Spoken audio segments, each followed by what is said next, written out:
As you come up to 10, that is their God. That is 10. That is the hermaphrodite. But if you stop at 9 and you skip to 11, skipping God, then you are a Luciferian. Because 11 is the number of the magician. It's the one step above. Once you have accomplished the tree of life, you are now the magician. You are one above 10. But they're doing it by skipping God. That's the symbolism of 9/11.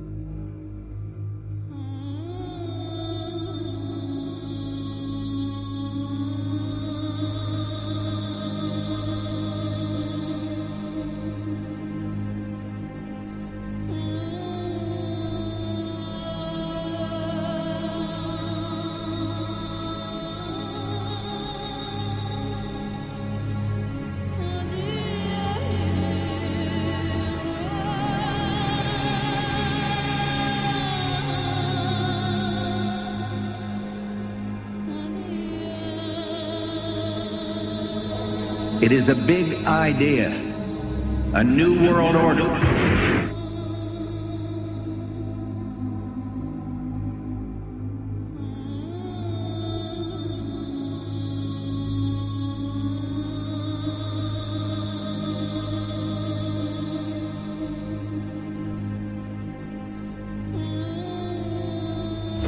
We were on assignment. We were supposed to kill 2 birds with 1 stone.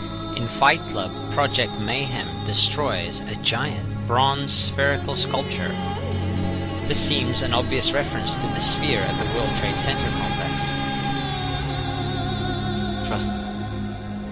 Everything's gonna be fine. In a pivotal scene reminiscent of 9/11, we see the destruction of skyscrapers and the change of a skyline. Second anniversary of the 9/11 attack on the World Trade Center, George Bush asked for an $87 billion increase in military spending.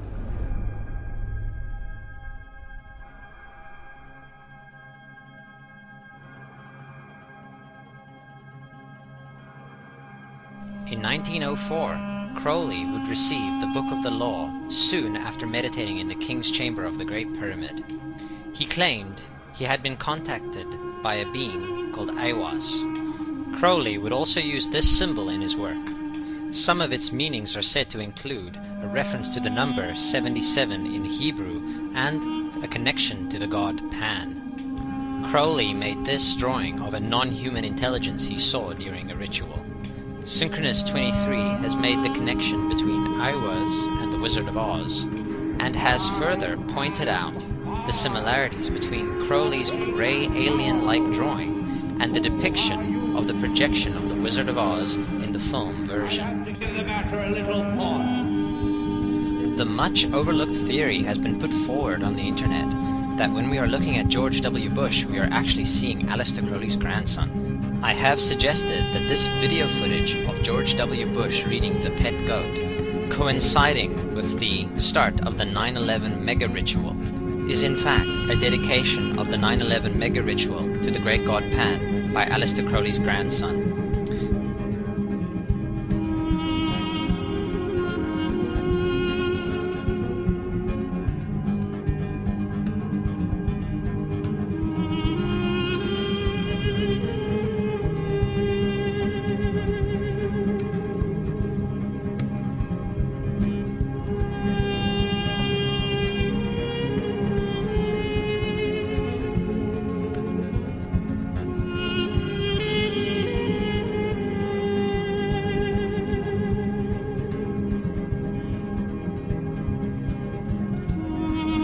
Things get a little weird.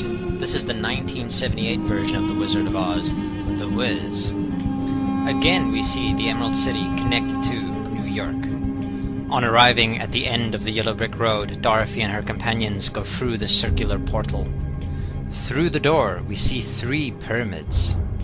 Behind the pyramid shape, in between the pyramid pillars of the World Trade Center, we see the sphere, the representation of the Kaaba.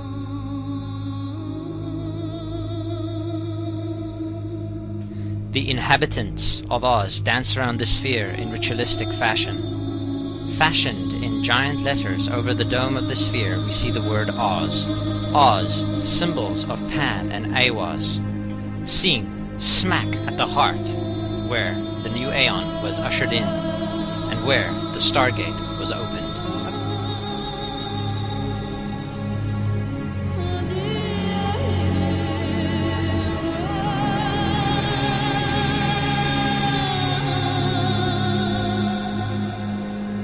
Between the Twin Towers is called the Spherical Caryatid. It was made by artist Fritz Koenig and was nicknamed the Sphere. We see that Koenig made this thing in Bavaria, the same place where the Illuminati was founded. The most interesting fact about the placement of the sphere at the World Trade Center Plaza has to be that architect and designer of the World Trade Center, Minoru Yamasaki, intended the plaza itself to be a representation of the Grand Mosque of Mecca, the sphere in particular taking the place of the Kaaba.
So, my friends, it's time you start placing your faith and your dedication to the one and only God, the everlasting creator of everything on earth and in the universe. He is greater than anything our minds can comprehend. Do you know how many times Muslims are required to circle the Kaaba when they visit it?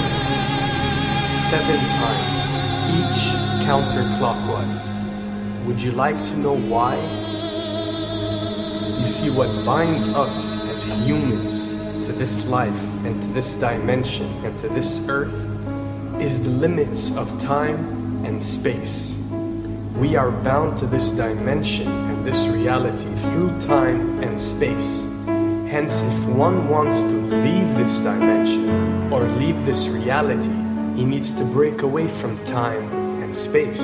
So when you visit the Kaaba and you rotate counterclockwise, what is this practice actually doing? It is literally helping you elevate your soul and elevating yourself to break away from time and space so you can touch something so unique and so beautiful and so powerful that it changes your life forever.